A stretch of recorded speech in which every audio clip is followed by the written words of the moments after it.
এই যে আমার পুষ্কনির পাড়ে একটি বেঞ্চ সুন্দর করে বানিয়ে রাখছি বসার জন্য।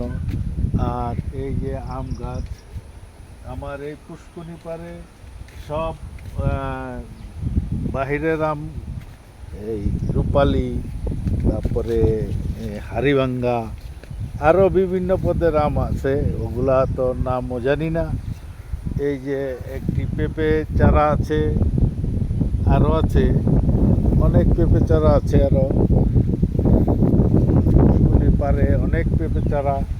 এই যে একটি পুষ্কুনি আমার বাড়ির পাশেই, এটা নতুন করে এটা কাটাইছি। এই পুষ্কুনিটি নতুন করে বানানো হয়েছে এবং মাছ চাষ করা হয়েছে। অনেক সুন্দর সুন্দর মাছ পড়ে এই পুষ্কুনিতে, বাহিরের মাছ।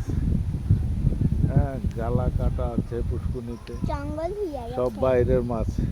এরপরে উন্নাতে মাছ, চাষি মাছও কিছু ছাড়ি এই পুষ্কুনিতে। সবাই দোয়া করবেন যাতে ভালো করে এই চাষাবাদ করতে পারি। আর সবাই ভালো থাকবেন, সুস্থ থাকবেন। আর আমার চ্যানেলটি বেশি বেশি সাবস্ক্রাইব এবং লাইক, কমেন্ট, শেয়ার দিবেন। আসসালামু আলাইকুম।